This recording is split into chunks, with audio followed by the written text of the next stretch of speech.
คัก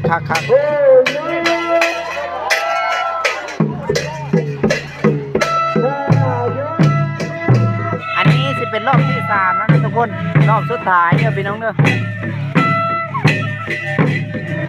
มันคือคืนหลายพี่น้องเด้อคนกับตัวลาย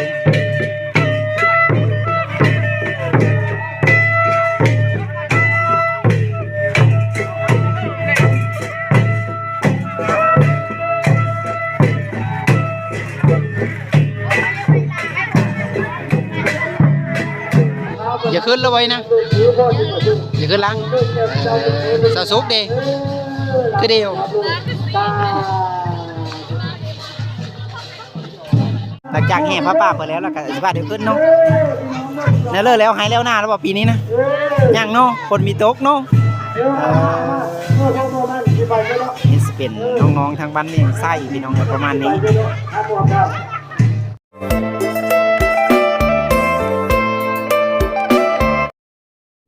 กับทักทายสบายดีนะ FC ทุกคนที่เข้ามาติดตามนะครับส้มเนาะพี่น้องๆเมื่อนี้บ้านคอยซิมีบุญแห่ผาป้าพี่น้องเลยตอนนี้เขากำลังพากันไปแห่ไปพี่เลยอยู่พี่น้องเลยแล้วคอยกะสิพาทุกคนไปเบิ้งนะพี่น้องๆว่าบรรยากาศแห่ผาป้าว่ามันสิเป็นแนวเลยเนี่ยพี่น้องไปเบิ้งกันดีตอนนี้กับผาป้าได้มาฮอดแล้วนะทุกคนตอนนี้เขากำลังแห่เข้าไปวัดอยู่พี่น้องเลยตอนนี้พากันแห่เข้าไปอยู่แต่ว่าคนกะมาฮับตอนฮับก็ถือว่าลายเติมนะพี่น้องเลย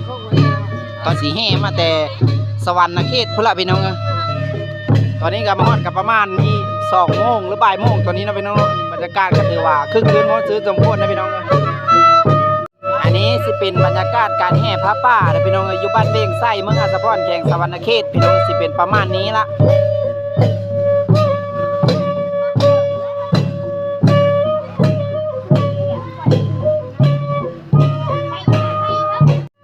ตอนนี้ก็แห่ฮอดได้ครึ่งบ้านแล้วนะพี่น้องพากันแห่เซลแห่จนฮอดวัดพุ่นละพี่น้อง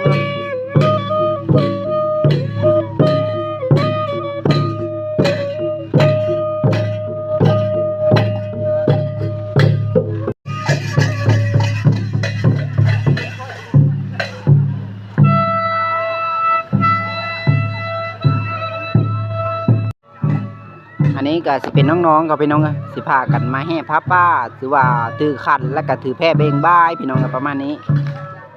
พากันมีข้าวสารแล้วก็มีดอกไม้อยู่ในขันนะน้องพี่น้องประมาณนี้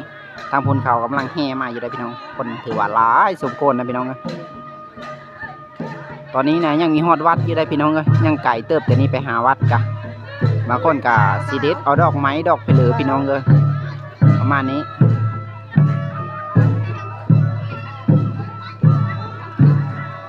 อันนี้เป็นภาพบรรยากาศการแห่พระป่าพี่น้องประมาณนี้พี่น้อง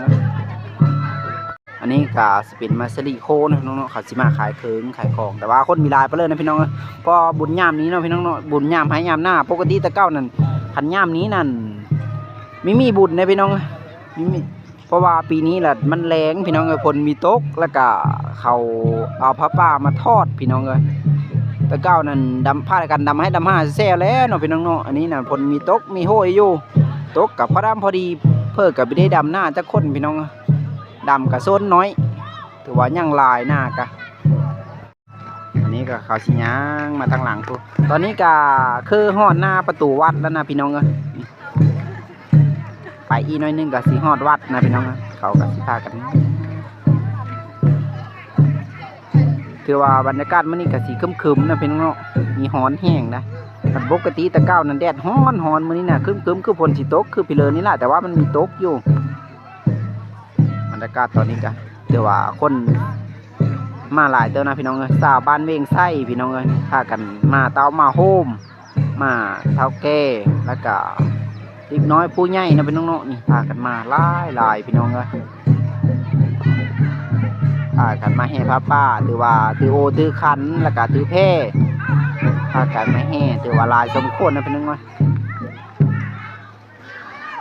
กามาฮอดหน้าวัดแล้วก็สีท่าอยู่หน้าวัดนั่นนะพี่น้องเพราะว่าต้องทาพระป่าเฮามาฮอดก้อนเนาะพี่น้องเนาะแล้วก็ขอย่างเฮาตามหลังถือว่าทางเฮาประตูวัดก็ถือว่างามนะพี่น้องตอนนี้ก็แดดออกเนี่ยจักหน่อยนะพี่น้องเนาะเราก็ชาติยืนท่าแซ่ๆแบบนี้นะ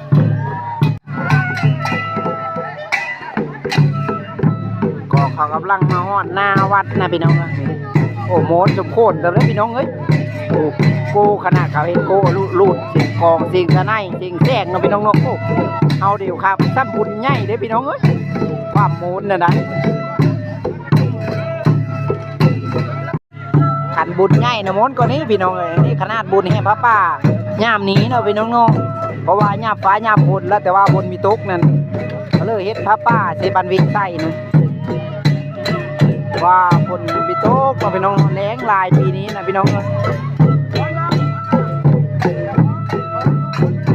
ตอนนี้ก็เฮามาหน้าวัดที่หมอยแล้วพี่น้องเอ้ยเฮาหน้าทางประตูประมาณนี้คนก็เริ่มหลายแล้วพี่น้องเอ้ยเพราะว่าคนกับท่ารัดอยู่วัดพิกามีบางคนกับไปรัดเอาอยู่ซี่ผู้พี่น้องเอ้ยเดินมาตะบิดผู้บางคนกับท่ารัดอยู่พีมันเคินนะพี่น้องเนาะประมาณนี้เขากำลังว่านข้าวสารพี่น้องเอ้ยตอนนี้ว่านไปจนแล้วก็ไปแห่อยู่หอแจกคนจาก3 หอบนะพี่น้องเนาะ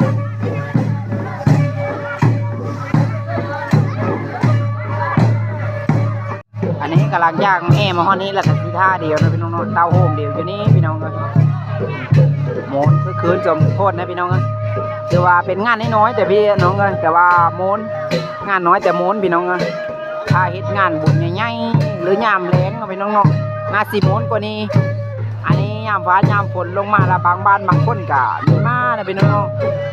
ก็นี่ก็คนยังหลายพี่น้องเลยขันยามแรงยามขันบุญใหญ่ทุกคนเต็มมาแล้ววัดนี่นะคือว่าเป็นบ้านอยู่กลางเพิงเนาะพี่น้องบ้านเวียงไส้นี่นะบ้านอื่นบ้านออมแองเจียวคือเขากะสิมาพี่น้องขนาดมื้อนี้มีแต่ชาวบ้านเวียงไส้ทั้งหมดนะพี่น้องคือว่าเด็กน้อยผู้ใหญ่เดี๋ยวคนหลายนะพี่น้อง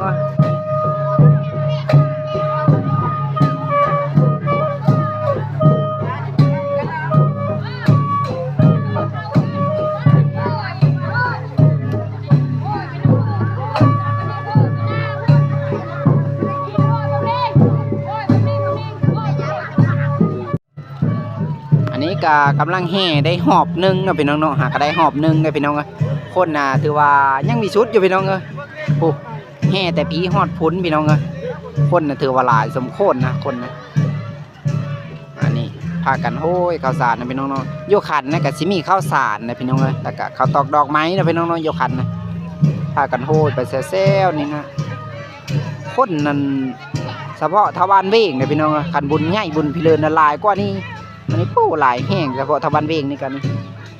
ทางเด็กน้อยทางผู้ใหญ่ทางผู้เฒ่าผู้แก่นะพี่น้องเนาะนี่ประมาณนี้เซลบรรยากาศกะมีฮ้อนแห้งไปเลยนะทุกคนเลย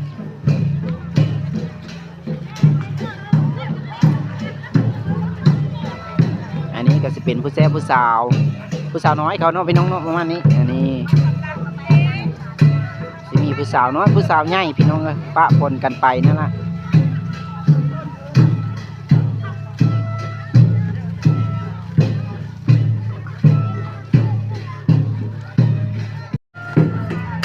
ตอนนี้กองกำลังมาฮอดนี้นะพี่น้องวันนี้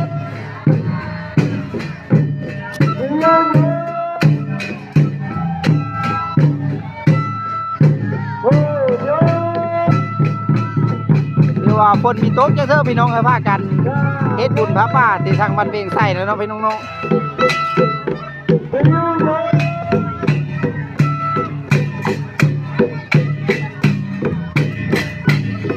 เดี๋ยวว่าพวกทบกองทบเปิดเก่า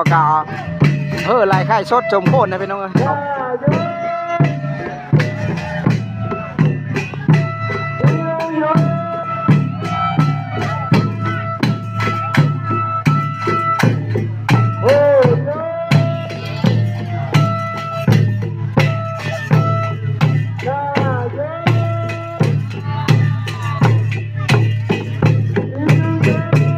ลายจมโคตรนะพี่น้องบ้านห้ำพี่น้องก็คักลายโอ้คัก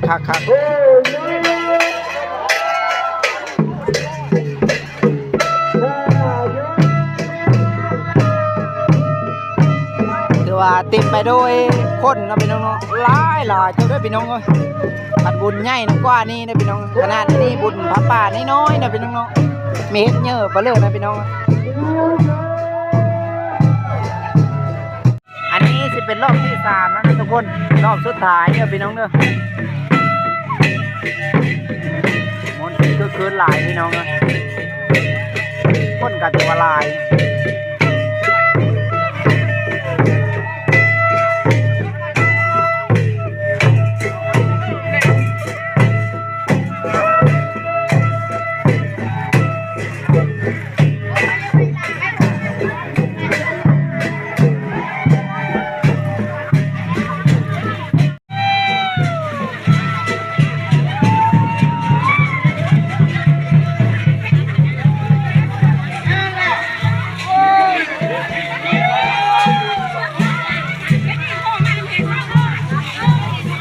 สนกไม่มีขันมาสนก เอาน้ำขาวเนาะ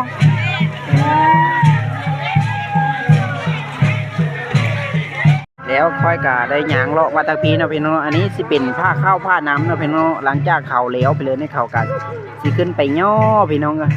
สิมีปลาทู่แล้วก็ไข่นึ่งพักเก่งวายเสื้อซีนเสื้อไปเลยแล้วก็มีอะไรเนี่ยเดี๋ยวตะกุดพูดเต็มเดี๋ยวตะกุดละจะนายเขากันสิขึ้นไปย่อพี่น้องประมาณนี้ย่อขึ้นเถอะหญ้าเป็นสันไว้นะพาได้ยกพาได้ย่อคนละผ้าเลยพี่น้อง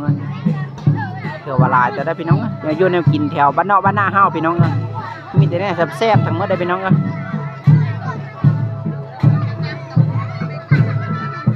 อันนี้หอบสุดท้ายแล้วนะพี่น้องหลังจากเขาแห้งแล้วกับผ้าเดี่ยวขึ้นพี่น้องเลยดึงน้อยผู้นุ่มเบอร์กะมีแต่ผู้เฒ่าผู้แก่หรือสาวนุ่มนะพี่น้องก็ขึ้นไปมาแจกอยู่เทิงพระลาพี่น้องนะพวกขึ้นไปย่อข้าวย่อน้ำซุ่มที่มานำพระป้านั่นล่ะนะพี่น้องเนาะ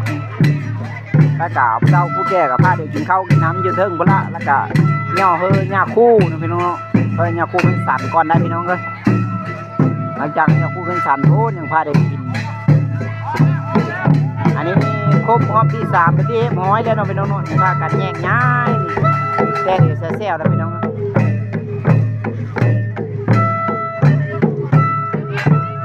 เริ่มแดดออกไปเลยแล้วนั่นทุกคนตอนนี้ก็เริ่มแดดเริ่มเปิดแล้วเพิ่งกระฮ้อนนี่แล้วก็เฮาห่มนะพี่น้องเนาะนี่พาเดี๋ยวกันเฮาห่มมาโมงนี่พี่น้องเลยพาเดี๋ยวสนอยู่นี่ละพอแดดเริ่มออกแล้วได้ตอนนี้ได้เพราะว่าเสานี่นะคึ้มคือบนสีตกนี่ละพี่น้องเลยคึ้มว้าวคนสีตกห้ามผ้าป้าเลยพี่น้องเลยแต่ว่าพี่ตกจะไปมานะแดดออกคือเก่ายังแห้งแล้งคือเก่าอยู่พี่น้องเลยสาวหน้าได้แต่ท่าผลนั่นละนะพี่น้องเนาะคอยท่าแต่ละคนกะบางคนกะท่าไม่ได้กระดูดน้ำเสื้อพี่น้องเลยดูดน้ำเสื้อก็แห้วตายไปบางบางบ่อนก็ได้คือว่าแห้งแล้งลายปีนี้นะพี่น้องเนาะอย่าขึ้นเลยไว้นะอย่าขึ้นลังสะสุกดีคือเดียว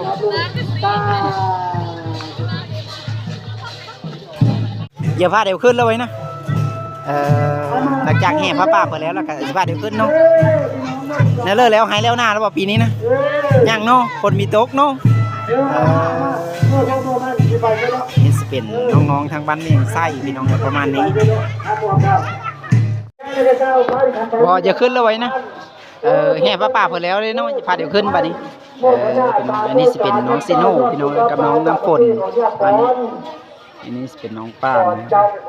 แล้วสำหรับคลิปนี้กับ15พี่น้องมาเบิ่งมาส้มซัมนีเด้อพี่น้องเด้อคลิปหน้าเจอกันใหม่ฝากกดไลค์กดแชร์กดติดตามไว้เด้อพี่น้องเด้อสำหรับคลิปนี้ขอกล่าวคำว่าสบายดีพี่น้อง